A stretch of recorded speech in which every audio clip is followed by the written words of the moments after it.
તારીખ 18/4/2005ના રોજ પ્રમુખ સ્વામી મહારાજના દિવ્ય સાનિધ્યમાં 225મો શ્રીહરિ જયંતિ મહોત્સવ ધામધૂમપૂર્વક ઉજવાયો હતો. ઘણા વર્ષો બાદ આ ઉત્સવના યજમાન થવાનું સૌભાગ્ય શ્રીનગરને સાંપડ્યું હતું. મંદિરની સામે સંસ્થાએ નવી સંપાદન કરેલી ભૂમિના વિશાળ મેદાનમાં મહોત્સવની મુખ્ય સભાનું આયોજન કરવામાં આવ્યું હતું. ખુલ્લા આહલાદક વાતાવરણમાં જન્મ જયંતિ મહોત્સવ ઉજવાઈ રહ્યો હતો. આ ઉત્સવનો લાભ લેવા માટે 26,000થી વધુ હરિભક્તો ઉમટી પડ્યા હતા. મહોત્સવના ઉપક્રમે મેદાન પર એક વિશાળ મંચ તૈયાર કરવામાં આવ્યો હતો.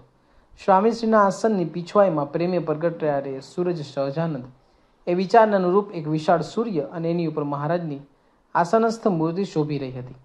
ડાબી તરફ શ્રીહરિના કિશોર સ્વરૂપ નીલકંઠ, બાળ સ્વરૂપ ઘનશ્યામ તથા માણકીના અસવાર મહારાજની મૂર્તિ શોભી રહી હતી. મંચ પર બનતા પ્રસંગોને સારી રીતે નિહાળી શકાય તે માટે સમગ્ર મેદાનમાં 4 સ્ક્રીનની વ્યવસ્થા કરવામાં આવી હતી. આજે બરાબર 7 કલાકે સભાનો પ્રારંભ થઈ ચૂક્યો હતો. પ્રગટ્યા અમારે કારણે જો એ વિચારને કેન્દ્રમાં રાખીને વિદ્વાન સંતોએ શ્રીહરિના દિવ્ય લીલા ચરિત્રોનું પાન કરાવ્યું હતું. બરાબર 8 કલાકે સ્વામીશ્રી ગઢડાથી સીધા જ અમદાવાદ પહોંચી ગયા હતા.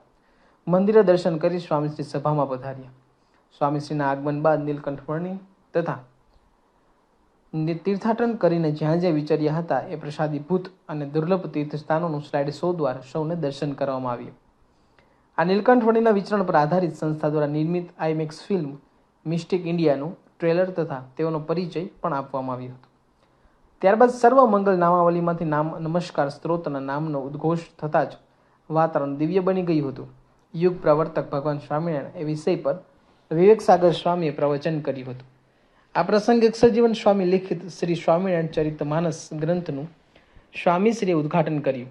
રામચરિત માનસની જેમ વજ્ર ભાષામાં લખાયેલા 1200 પાનાના આ દરદાર ગ્રંથમાં 24,359 ચોપાઈઓ, 4180 દોહા અને 200 છંદો અને 73 સોરઠાઓનો ઉપયોગ થયો હતો.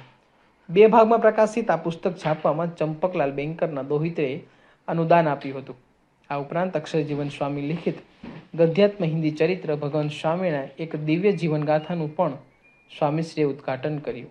આ પ્રસંગે ભગતજી મહારાજના જીવન ચરિત્રના અષ્ટક સ્વરૂપે પ્રકાશિત થઈ રહેલા સંસ્થાના સર્વપ્રથમ ધ્વનિ મુદ્રિત ગ્રંથનું ઉદ્ઘાટન સ્વામીશ્રીના હસ્તે કરવામાં આવ્યું.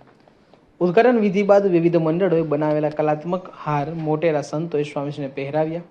આજના ઉત્સવના અનુદાતા શ્રી જસ્સુજી, સમગ્ર પરિસરના મૂળ માલિક ફૂલચંદ અગ્રવાલ તથા તેઓના સુપુત્ર પ્રદીપભાઈ અને જમાઈ સુશીલભાઈ અગ્રવાલ તથા અન્ય અગ્રણી સત્સંગીઓ ધીરુભાઈ તેરૈયા, ભરતભાઈ, વિનુભાઈ, અરવિંદભાઈ અને ઝાખોરાવાળા અશોકભાઈ પટેલ, સ્ટેજના ડેકોરેશનની સેવા કરનાર પરેશભાઈ અમીન વગેરે સ્વામીશ્રીના આશીર્વાદ મેળવ્યા.